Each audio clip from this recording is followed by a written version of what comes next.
everyone, my name is Vina, aka Miss WOCReader, and welcome welcome back to my channel.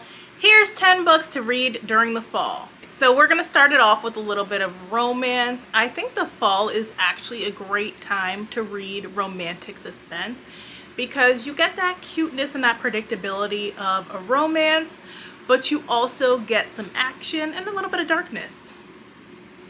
This is Pursuit of the Truth by Katie Richards. Now, you're probably not going to be able to get it in print form anymore, but the ebook is still available, and it is available on audiobook. This is a romantic suspense I absolutely adored.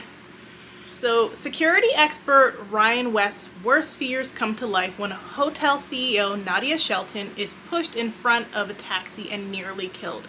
Someone will do whatever it takes to find the brother Nadia thought was dead, and the only way Ryan can protect her as they uncover the truth is to stay strictly professional, but the sparks igniting between them are nearly impossible to ignore.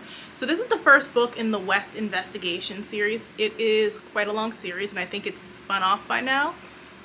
You don't have to read all of them. You don't have to read them in order either, but this is just the first in a series, so if you do enjoy this type of writing and this quick storytelling, there's many other options for you by this author.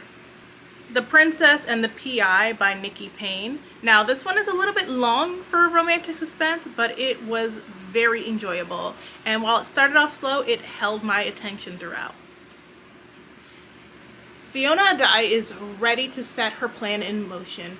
To honor the anniversary of her brother's death, she's going to steal back his brilliant invention from the ruthless corporation that stole it and claimed it as their own. As a famed Reddit detective known as Princess_PI, Fiona has used her sleuthing skills to time every step down to the minute. But with one disastrous misstep, instead of getting justice, Fiona finds herself accused of murder.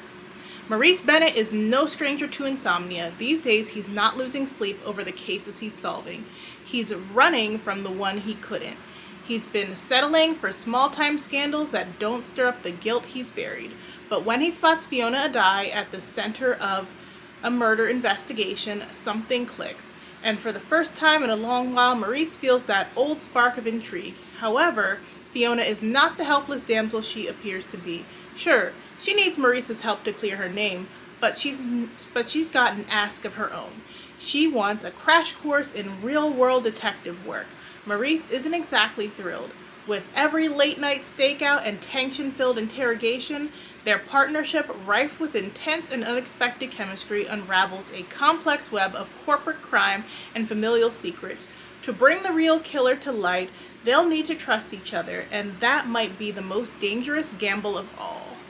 So if you like romantic suspense, you want something a little bit steamy, pick up this one. Not romantic suspense, but it is frothy and fun. It's like if you like a fun thriller that doesn't take itself too seriously, this is perfect. This is Would I Lie to You by Nicole Bates. What if a covert, high-stakes cat burglar is given one last job before she can retire? But the gig is steal the classified code to an innovative genetic editing tool her unaware husband is developing. Ask anyone about Lucille Lou Barlow, and they'll tell you that she's a loving wife and mom, Firebody Pilates studio owner, and a kind neighbor. But none of them know the true Lou, because Lou is a liar and a thief, albeit reluctantly lately. She's been part of a dangerous, deeply covert crime syndicate for the last 30 years, with a string of incredible international heists under her belt and a shoebox full of fake passports, weapons, cash stacks, and skeletons. But when her unsuspecting husband Harry accepts a lucrative job at the nation's leading biotech company, it means moving the family from her familiar Brooklyn base to the well-heeled New England town of Partridge Hollow. Lou sees it as her shot to finally retire from crime life, something she's wanted since her son's birth 8 years ago. But Partridge Hollow isn't what it seems either. Lou quickly discovers that her new Stepford wives as neighbors each have their own secrets hidden inside their mansions, into which she occasionally creeps. She also uncovers the most scandalous truth of all, that this move for her husband's career was orchestrated by her illicit employer. Worse, she's tasked with stealing the highly classified code for an innovative gene editing tool that Harry is developing. So if you wanted that kind of like suburban thriller, this is that right there. And then if you want a romance that is cutesy and sweet but also has some drama, we have Waiting for Friday Night by Synethia Williams. In the wake of losing both of her parents, Hallie Parker was certain of one thing. She wanted a family of her own, and she wasn't going to let a little thing like being single stand in her way. So she used an anonymous donor and kept every last detail a secret from everyone. But now, 14 years later, Hallie's daughter Shania is determined to unravel the identity of her biological dad, and what she learns blindsides everyone. When Quentin Evans' pro football days came to an end, he was eager to begin coaching and teaching, and he's never looked back. But when Shania, a wide receiver on his team, reveals that she's his daughter, he's blown away. The one thing he refuses to do is walk away, even if Shania's strong-willed and gorgeous mother wants nothing to do with him. Hallie knows that once you let the cat out of the bag in a small town like Peachtree Cove, you're gonna have to do some damage control. But with Quentin suddenly popping up everywhere she turns, it's all Hallie can do to fight for the future she envisioned and the family she created. If only fate and the undeniable heat sparking between her and Quentin didn't have other plans. So this is great for fall because it's like set in fall, you have the small town vibes, you have Friday Night Lights, drama, so all of that, perfect. If you like some family drama, we have the Townsend Family Recipe for Disaster, because you know fall has a lot of family drama amidst the family holidays like Thanksgiving and Christmas. Mae Townsend has always dreamed of connecting with her estranged black family in the South. She grew up picturing relatives who looked like her, crowded dinner tables, bustling kitchens, and of course the Townsend family barbecue, the tradition that kept her late father flying to North Carolina year after year, despite the mysterious rift that always required her to stay behind. But as Mae's wedding draws closer, promising a future of always standing out among her white in-laws, suddenly, not knowing the Townsends hits her like a blow. So when news arrives that her paternal grandmother has passed, she decides it's time to head south. What she finds is a family in turmoil, a long-standing grudge intact, a lost mac and cheese recipe causing grief, and a family barbecue on the brink of disaster. Not willing to let her dreams of family slip away, Mae steps up to throw a barbecue everyone will remember, for better or for worse. So, like I said, if you like drama and secrets amongst family, you'll enjoy this one. If you're looking for more dark fantasy, this is A Day of Breath by Darby Cox.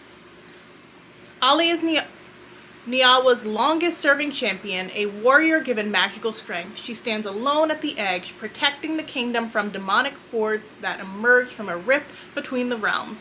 But her powers are fading. She has to find a way to get them back, and fast. An answer comes when Heir Fallon, distraught when he is not chosen to be the next ruler of Niawa, attempts to change his fate by convincing Ali to leave the edge for the first time in 10 years for the Day of Breath. It's the one day a year demons can't breach the rift, and Fallon's invitation is a chance for Ali to beg for her strength to be renewed.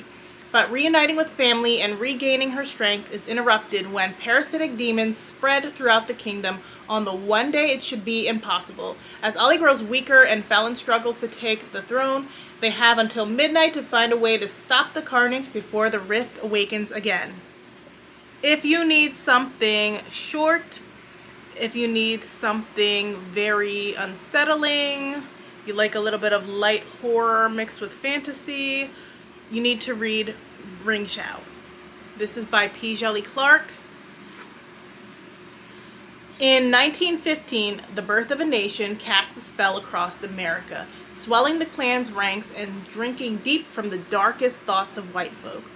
All across the nation they ride, spreading fear and violence among the vulnerable. They plan to bring hell to earth, but even Ku Kluxes can die. Standing in the way are Marcy Bordeaux and her fellow resistant fighters, a foul-mouthed sharpshooter and a Harlem hellfighter.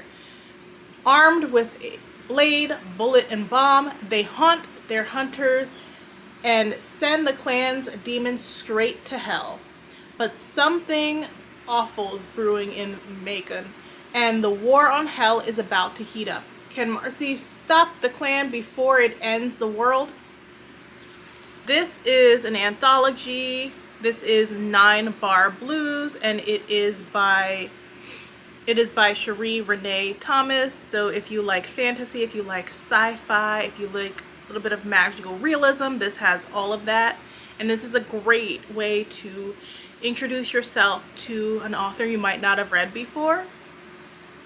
Haunting and evocative, 9 Bar Blues carries the soul's songbook from the dark laughter of strange sisters forced to make a perilous journey into a land their mothers have never known, to the fortified funk of extraterrestrial mixtapes. Author Cherie Renee Thomas's stories are sonic rituals, works that cultivate and affirm the magical and the mystical in everyday living. 9 Bar Blues explores the myriad forms of music and the people who make it and appreciate it. The body's music, the spirit's music, and what moves the soul forward in the crossroads journey of life. Her stories travel from haunted West African and Middle Eastern forests to the mysterious backroads in the Mississippi Delta, from the ancestral realms of the afterlife to the alien sounds beyond. And throughout the journey, 9 Bar Blues heralds the arrival of a unique writer whose voice carries the hope and the past, future, present of a people. And I think too, like if you like the musical aspect of Sinners, you will also enjoy this one. We've got another anthology for you. This is Convergence Problems by Wole Talabi.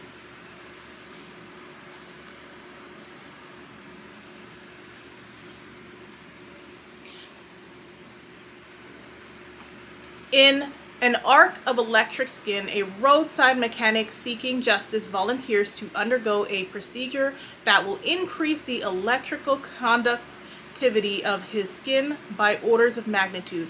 In Blowout, a woman races against time and a previously undocumented geological phenomenon to save her brother on the surface of Mars. In Ganger, a young woman trapped in a city run by machines must transfer her consciousness into an artificial body and find a way to give her life purpose.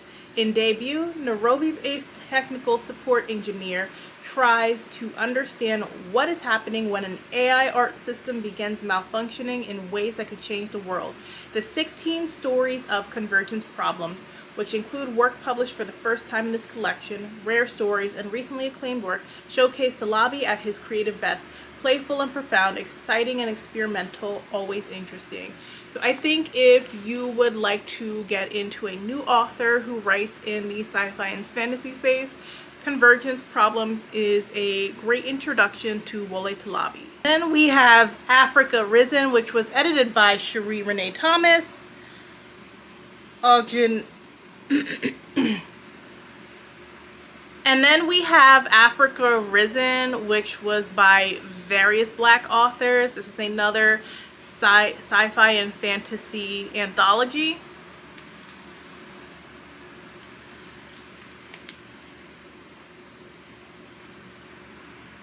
This has 32 original stories in it. A group of cabinet ministers queries a supercomputer containing the minds of the country's ancestors. A child robot on a dying planet uncovers signs of fragile new life. A descendant of rain goddesses inherits her grandmother's ability to change her appearance and perhaps the world. Created in the legacy of the seminal award-winning anthology series Dark Matter, Africa Risen celebrates the vibrancy, diversity, and reach of African and Afro-diasporic science fiction and fantasy, and reaffirms that Africa is not rising, it's already here. So like I said, anthologies are just a great way to discover new authors. While I do like the collections where it's all by one person, These type where you have various authors are great too, because they give you a taste test of each author's work and you can decide whether you want to check out more stuff from them. So that is 10 books that you can read during the fall. Let me know if any of them interest you. If you like this video, make sure and hit that like button. Thanks so much for watching. I will see you guys in the next one. Bye.